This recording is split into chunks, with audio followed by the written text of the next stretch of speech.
Sabe qual é o maior segredo no cultivo da rosa do deserto? O fator que mais gera sucesso numa coleção de adênio?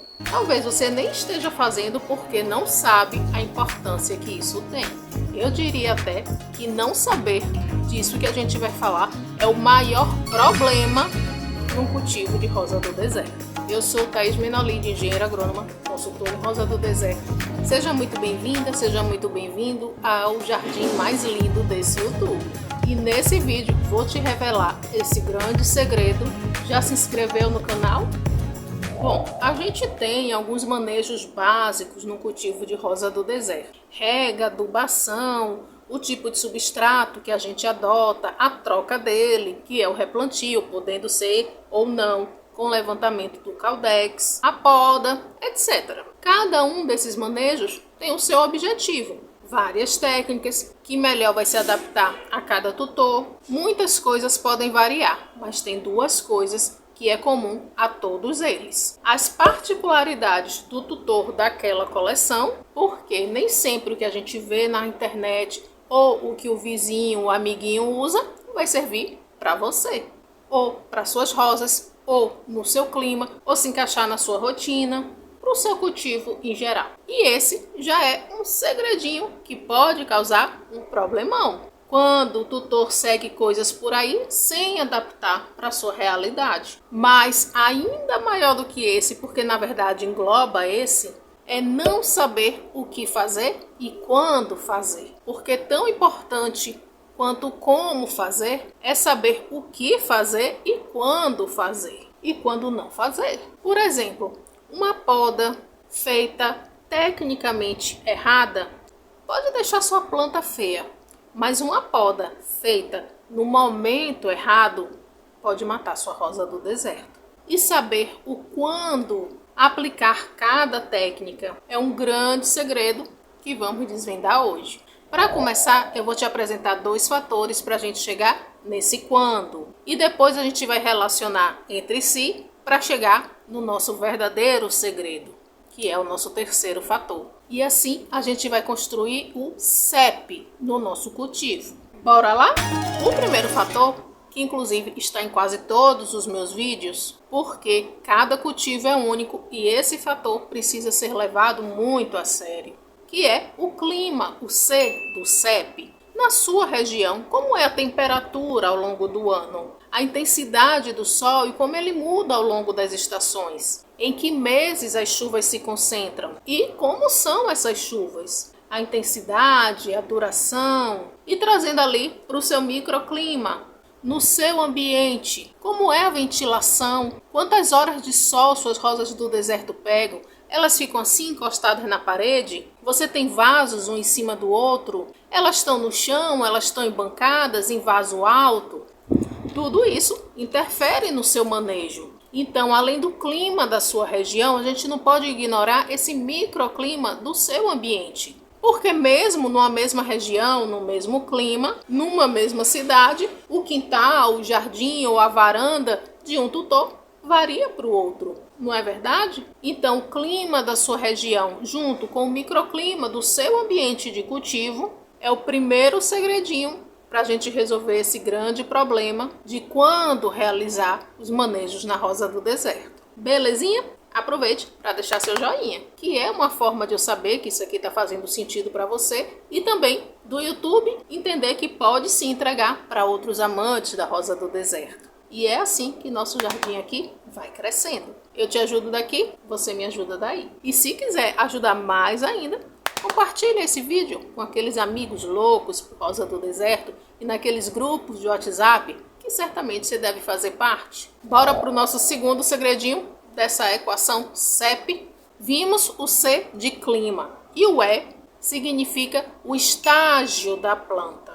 Independente do clima, a rosa do deserto tem o ciclo dela, mas dependendo do clima, esse estágio vai acontecer em um momento ou em outro. O clima interfere diretamente no comportamento desse ciclo da rosa do deserto.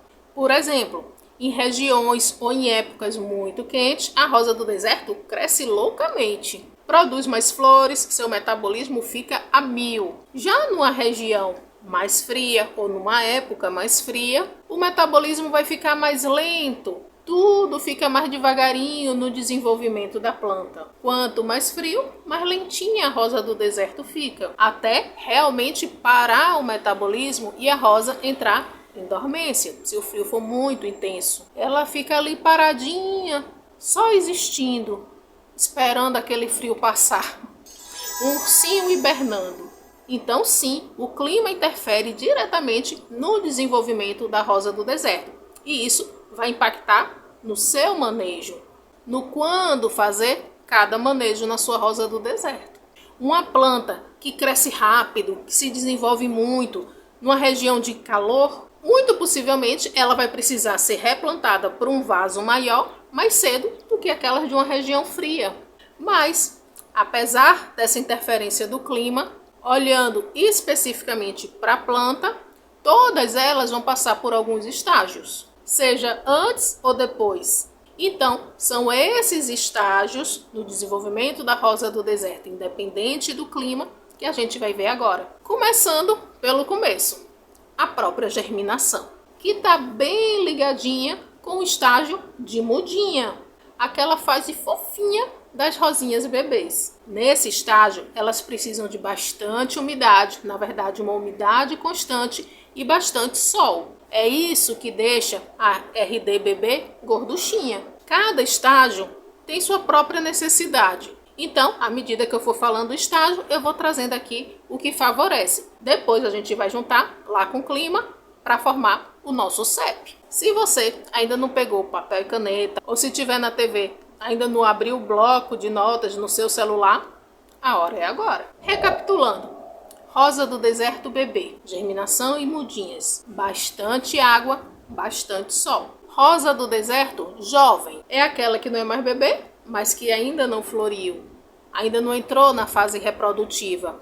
Seria o nosso adolescente humano. A jovem já não precisa da umidade constante, o substrato úmido o tempo todo. A gente rega, espera secar e rega de novo. Por quê? Porque agora ela já tem a reservinha de água, já está formando o caldex, mas ainda precisa de bastante água. O próximo estágio é a floração, que marca a vida adulta da rosa do deserto. É o início da fase reprodutiva e a gente já vai falar dela, mas queria fechar aqui a fase vegetativa, da germinação até a fase de pré-floração, quando ela está se preparando para florir a primeira vez. De modo geral, tanto a fase RD bebê quanto o RD jovem são fases que precisam de muito pouco manejo. Tirando ali o trivial, rega, adubação, prevenção de pragas, que isso tem que existir durante toda a vida da rosa do deserto, basicamente só fica a poda apical nas mudinhas, que não é obrigatório, e pelo menos um replantio. Se você plantou em copinho de café pequenininho ou em bandeja, você vai precisar dar mais espaço para ela. Quando ela está apta para florir, em média, se passou um ano. Vai ter rosas que conseguem florir um pouquinho antes, vai ter rosas que vai demorar um pouquinho além disso. Lembrando que o clima, a genética e o próprio manejo vai interferir nessa antecipação ou nesse atrasinho da primeira floração. Mas, uma vez que ela floriu, ela pode florir sempre. E se está demorando mais de um ano para sua rosa do deserto florir de novo, você está fazendo alguma coisa errada. Dependendo, novamente, do clima, da genética e do manejo, ela pode, inclusive, florir mais de uma vez no ano. Mas, pelo menos uma vez no ano, ela deveria florir. Mas, continuando aqui o nosso estágio da rosa do deserto, o nosso E do CEP. Bora considerar que ela floriu pela primeira vez com um ano de germinada. Então, agora é hora de polinizar ou de podar. Possivelmente seja a hora de trocar o substrato, talvez aumentar o vaso ou levantar o caldex, se você quiser, totalmente opcional, fazer enxerto, enraizar o galho que você podou, etc, etc. Mas, lembrando do clima, não basta a rosa do deserto florir para a gente realizar esses manejos. O tempo precisa estar favorável para cada um desses manejos. Por exemplo, para podar, considerando uma poda de embelezamento, porque você quer melhorar a copa, não uma poda de tratamento que começou a apodrecer e você quer salvar sua planta. Pensando numa poda de embelezamento, só por estética mesmo. O tempo precisa estar quente e seco, porque isso vai favorecer a brotação, que é o que a gente quer quando faz a poda. Mas um sol muito forte e um caldex que perdeu a sua copa de repente, de uma hora para outra, você passou o estilete e o caldex ficou exposto, vai queimar. São alguns exemplos da importância da gente associar o manejo com o clima. E isso nos leva ao nosso P do CEP, que é o planejamento de cultivo. C do clima, da região e o seu microclima, E de estágio da rosa do deserto e o P de planejamento de cultivo. Só o planejamento, por melhor que ele seja, garante o sucesso do seu cultivo? Claro que não. Um planejamento sem a ação, sem a execução, não serve de quase nada. Mas a falta de um planejamento dificulta e muito o cultivo, levando ao fracasso ou pelo menos deixando chato. Toda hora aparece um problema, tem que sair correndo para resolver. Se não resolve logo, o problema cresce loucamente. Tudo isso a gente evita com um planejamento de cultivo. Pode acontecer uma coisa que não está no seu planejamento? Claro que pode. Afinal, a gente está falando de seres vivos.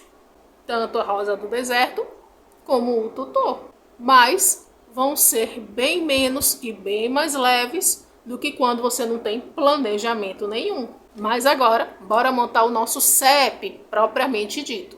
Ficaria bem mais bonitinho, muito charmoso, se a gente arrumasse o manejo de acordo com as estações do ano.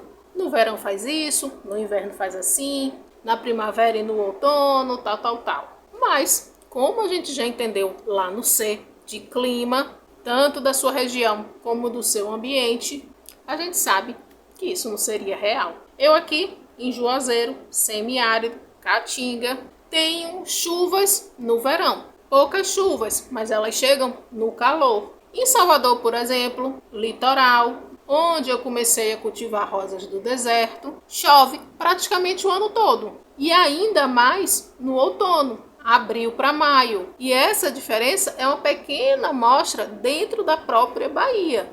Imagine no Brasil todo. Imagine no mundo todo.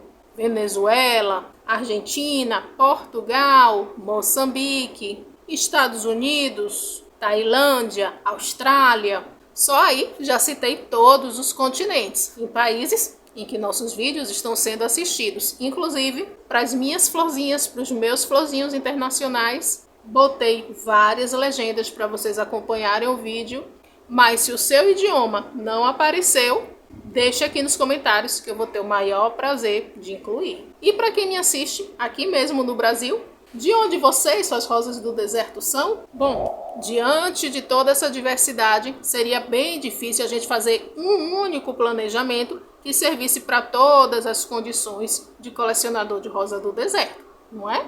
Principalmente se fosse baseada nas estações do ano. Mas, do jeito que eu vou lhe ensinar nesse vídeo, vai dar para todo mundo. Período quente e sem chuva. E para a gente nivelar aqui o entendimento, quente a gente vai considerar acima de 20 graus, frio abaixo de 20 e muito frio abaixo dos 14, que é quando a rosa entra em dormência, ok? Então, quente e sem chuva, ótimo para crescer e para florir. Então, tudo que depende de brotação deve ser planejado para esse período. Germinação de semente, nesse caso, melhor ainda que seja acima de 24 graus. Poda, enxertia, crescimento também das raízes, então replantio, enraizamento de galho, levantamento de caudex, se for o caso, porque isso você não precisa fazer todo ano, mas no ano que você quiser fazer, que seja na época quente e sem chuva. Limpeza de raízes e também a polinização. Observação. Planeje qualquer prática que você vá fazer para o início do período quente sem chuva, porque o final desse período quer dizer que o frio está chegando ou que as chuvas vão começar. Então é interessante que 2 a 3 meses antes seja feito o manejo, para dar tempo dela recuperar, crescer broto, raiz, seja lá que parte você mexeu. Belezinha? Tempo quente, mas com chuva. Período ótimo para os fungos. Reforce a prevenção. Mas, mantendo os fungos longe, também é um período ótimo para engorduchar. Porque a rosa do deserto na chuva vai receber muito mais água do que na sua rega, mesmo que seja uma rega diária. E o calor vai estimular que ela absorva bastante dessa água. E o resultado vai ser caudex e raízes gorduchinhas. Não precisa você fazer nada, deixa ela lá engorduchando. Mas para esse engorduchamento ser saudável, garanta que seu substrato está adequado, que você trocou antes da chuva chegar e que a drenagem está bem eficiente. Só reforçando esse ponto tão importante. Depois da chuva, no calor, aí você faz tudo que a gente falou na condição anterior. Tá anotando, né? Se a chuva vem com frio, é o pior cenário para as nossas rosas do deserto. Mantenha a prevenção de pragas e se na sua região o frio chega a muito frio, passa dos 14 graus, passa para baixo, tente proteger as meninas. Se não der para fazer uma estufa, pelo menos abrigue em local coberto para diminuir o vento gelado ou a chuva. Ou se não tiver condição de estar deslocando os vasos, pelo menos envolva o caudex e o substrato com plástico nas noites mais frias ou com previsão de geada ou de neve para as minhas florzinhas e florzinhos internacionais. Suspenda a rega, suspenda a adubação e reze junto com elas para esse frio passar logo e elas saírem da dormência. Frio, mas sem chuva. É um pouco menos dramático, porque a chuva aumenta a sensação do frio, mas ainda assim deixa ela quietinha. E se seu inverno é seco, mas muito frio, abaixo dos 14 graus, siga os mesmos cuidados da condição anterior. Resumindo, muito frio, abaixo de 14 graus, com chuva ou sem chuva, a rosa do deserto vai entrar em dormência. Deixa ela quieta. Não faça nada, só mantenha a prevenção de pragas. Na chuva, deixe ela aproveitar tudo que a chuva tem para oferecer. É o momento dela engorduchar o caudex e fortalecer as raízes. Tipo uma preparação para o que vai chegar. Mas também não descuide da prevenção de pragas nessa fase. No calor, ela está pronta para viver o auge. O que você planejar fazer, faça logo que acabar a chuva ou o frio, para ela aproveitar bastante, se recuperar e nos encantar até a próxima chuva ou o próximo frio. E eu tenho um adendo para fazer. Se no seu planejamento tiver aumentar coleção, também prefira o tempo quente para planejar a chegada das novas rosas do deserto, porque pode ser bem frustrante uma adaptação na chuva ou no frio. Se você já faz o planejamento do seu cultivo, me conta nos comentários o que é que você leva em consideração. E para quem chegou até aqui, eu peço um coraçãozinho verde para o meu aqui explodir de felicidade. Lembre de se inscrever e de compartilhar se você achou interessante. E a gente se vê no nosso próximo vídeo ou todo dia aqui na comunidade mais florida do YouTube e também lá no Instagram. Bora florir o nosso mundo! Cheiro!